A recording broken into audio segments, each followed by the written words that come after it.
बंधुगण आपण समस्ते किछि दिन धरी बन्या प्रपीड़ित अंचल दुख दुर्दशा सहित सामिल होती। सारा ओडिशा रे 6टी जिला अधिक प्रभावित होती। 74टी ब्लॉक एवं 1381 गाँ इतने प्रभावित होती। 9.5 लाख लोक मध्य ये बन्यार प्रभावित अवस्था अच्छा एवं पानीघर रे दीर्घ दिन मासे जनजीवन ऊपर गभीर प्रभाव पड़ी।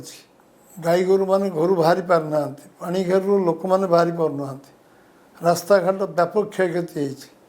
मंत्री एवं ऑफिसर माने बन्या कार्य रिलीफ कार्य निजक सामिल कर दिन राति परिश्रम कर लोकंर विभिन्न प्रकार क्षयक्षति आकलन क्षतिपूरण पर्याप्त परिमाण देवाई सरकार बासन कुसन आरंभ कर सब प्रकार विहन सार पर्यंत ऋण में साहाय्य करने सब प्रकार निष्पत्ति नीतिगत भाव नहीं। ए समय मुख्यमंत्री आकाश पथर एवं आमर स्थल पथर बन्यांचल परिदर्शन कर लोकों दुखरे भागीदार होगापी विभिन्न अंचल जाजपुर जिलार एवं भद्रक जिलार अंचल गस्त कर फेरी। गतकाली 1000 कोटी टंकार पैकेज घोषणा कर पूर्व अवस्था को फेरी पाइबापी सबु प्रकार खरीफ एवं रबी फसल एवं पनीपरिया आरंभ कर विभिन्न प्रकार कैश क्रॉप करने सब प्रकार सरकार तरफ सब प्रकार साहाय्य सहयोग जोगे देवार घोषणा करा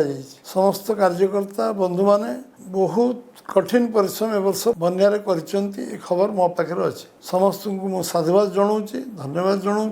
पाखापाखि गोटे मास धरी बन्या अंचल लोक उद्धार करने कार्य रिलीफ कार्य सामाजिक संगठन को साहाय्य करने सरकार विभिन्न रिलीफ कार्य सहयोग करने ये कार्य समस्ते सामिल अच्छा।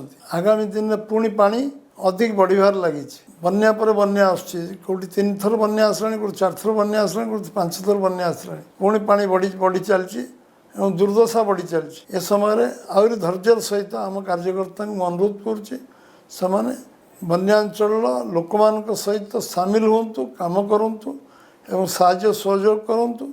आम जो प्रशासनिक व्यवस्था अच्छी रिलीफ काम चलती सरकार प्रशासन सहित सहयोग करूँ एवं रिलीफ कार्य आम समस्त को ए संपृक्त करवा ये कार्य महत् कार्य पुण्य कार्य लोक दुख दुर्दशा जो अच्छा साहाय्य करवा हूँ आमर परम कर्तव्य। आमर अगणित कार्यकर्ता जो माने बन्या समय साहाय्य करें